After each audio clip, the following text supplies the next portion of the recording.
اس کے بعد اپنے روزے کو مکمل کرو رات ہونے تک. یہ شام ہونے تک کے الفاظ نہیں ہے. قرآن مجید نے کیا کہا ہے سورہ بقرہ؟ وَأَتِمُّ الصِّيَامَ إِلَى اللَّيْلِ، روزہ مکمل کرو رات کے وقت. کہ رات تک اپنا روزہ پورا کرو، رات تک اپنا روزہ پورا کرو. اس سے معلوم ہوا کہ جو رات ہے وہ مغرب نہیں ہے. جناب عجیب بات ہے، جو وقت پر روزہ کھلتا ہے اس پر اعتراض کرتے ہیں اور خود وقت سے پہلے کھول دیتے ہیں. قرآن مجید نے کیا کہا ہے سورہ بقرہ؟ وَأَتِمُّ الصِّيَامَ إِلَى اللَّيْلِ، روزہ مکمل کرو رات کے وقت. غروب آفتاب کے وقت شام ہوتی ہے، رات نہیں ہوتی. شام ہوتی ہے، رات نہیں ہوتی. آئیے قرآن سے پوچھیں رات کی نشانی کیا ہے؟ آفتاب کا ڈوب جانا نشانی ہے یا کوئی اور نشانی؟ سورہ الانعام کی آیت میں عجیب نشاندہی فرمائی.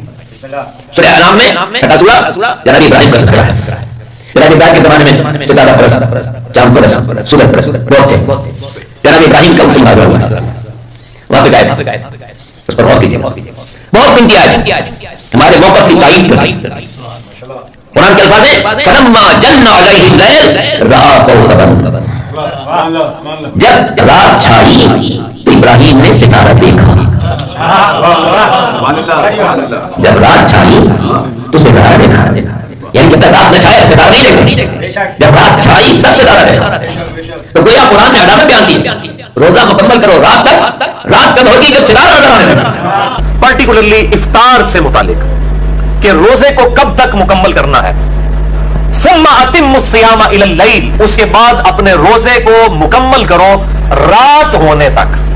یہ شام ہونے تک کے الفاظ نہیں ہیں، رات ہونے تک اپنے روزے کو مکمل کرو. قرآن مجید کی اس آیت کو اگر ہم سمجھے ثم اتم الصیام الی اللیل، تو یہاں پر ہمیں رات کو سمجھنا ضروری ہے کہ رات کسے کہتے ہیں. قرآن مجید سے ہی ہم اسے سمجھتے ہیں کہ قرآن رات کسے کہتا ہے. سورۃ القصص سورۃ نمبر 28 آیت نمبر 71 71 ہے.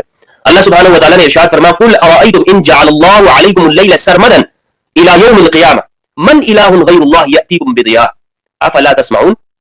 آپ فرما دیجئے اے حبیب، تم اتنا بتاؤ، لوگوں سے پوچھئے آپ ارأیتم ان جعل اللہ علیکم اللیل، اگر اللہ تمہارے اوپر قیامت کے دن ہمیشہ سرمدن ہمیشہ رات طاری کر دے قیامت کے دن، من الہ غیر اللہ یأتیکم بضیاء، تو کون ہے دوسرا الہ اور خدا کہ جو تمہارے لیے روشنی لے آئے.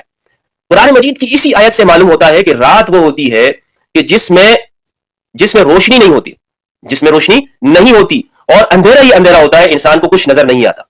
تو اس وقت کو قرآن مجید کہہ رہا ہے کہ یہ رات ہے.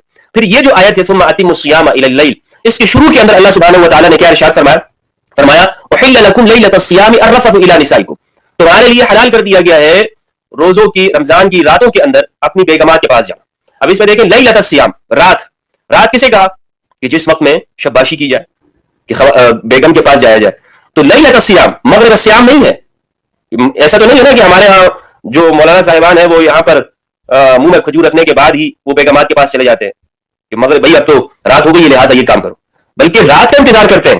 تو جو رات کا لفظ وہاں پہ آ رہا ہے وہی لفظ یہاں پر ہے ثم اتم الصیام الی اللیل، کہ رات تک اپنا روزہ پورا کرو، رات تک اپنا روزہ پورا کرو. اس سے معلوم ہوا کہ جو رات ہے وہ مغرب نہیں ہے، رات ہے وہ مغرب نہیں ہے. اس لیے یہ بات کہنا کہ جناب اب مغرب آ گئی ہے، اب رات شروع ہو گئی ہے، اس لیے جناب اپنا روزہ افطار کر لینا چاہیے.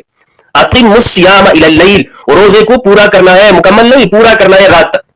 اور یہ قرآن مجید کے اندر میں نے آپ کے سامنے آیت پیش کر دی. تو درست یہ ہے شیعہ سنی اس اختلاف کے اندر کہ بہتر طریقہ یہ ہے کہ ہم انتظار کریں جب یہ سرخی ارد گرد میں یہ غائب ہو جائے تب ہی ہمیں افطار کرنی چاہیے. اور یہی درست طریقہ ہے اور جس میں ہمارے بھائی شیعہ اس پر عمل کرتے ہیں، یہ قرآن مجید کی آیت کے پر عمل کرتے ہیں. ارے بھائی اگر کوئی قرآن پہ عمل کر رہا ہے تو آپ سے الگ تو نہیں ہوا، آپ ان سے الگ ہو گئے، قرآن سے الگ ہو گئے. آپ کو قرآن مجید سمجھنا چاہیے تھا، لیکن آپ نے اپنی انا کا مسئلہ بنا لیا کہ نہیں اب وہ کرتے ہیں تو ہم نے تو قرآن پہ عمل نہیں کرنا، ہم کیسے قرآن پہ عمل کریں. تو درست بات یہ ہے کہ انتظار کرنا چاہیے، اور اتنا انتظار میں کچھ نہیں ہوتا. آپ نے 8 گھنٹے انتظار کیا ہے، 7 گھنٹے انتظار کیا ہے، تو آپ 10 منٹ 12 منٹ اور انتظار کر لیں اور ایک ساتھ روزہ کھولیں.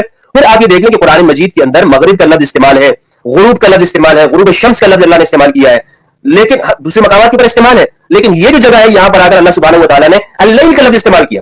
تو اس لفظ کے استعمال کرنے کی اللہ سبحانہ و تعالیٰ نے کیوں اس کو استعمال کیا؟ اسی لیے استعمال کیا نا کہ یہ رات مراد ہے، یہاں پہ مغرب مراد نہیں ہے. اگر مغرب مراد ہوتی تو اللہ سبحانہ و تعالیٰ عربی زبان کے اندر بھی مغرب استعمال ہوا ہے، خود قرآن مجید کے اندر بھی یہ لفظ استعمال ہوا ہے، تو یہاں پر یہ لفظ استعمال ہوتا. یہ کہا جاتا کہ تم ثم اتم الصیام الی المغرب، یہ نہ کہتا اللہ سبحانہ و تعالیٰ کہ ثم اتم الصیام الی اللیل. اللہ سبحانہ و تعالیٰ نے اس سے الی اللیل کہا ہے، تو اس سے مراد یہ ہے کہ یہ رات کا وقت ہی ہے.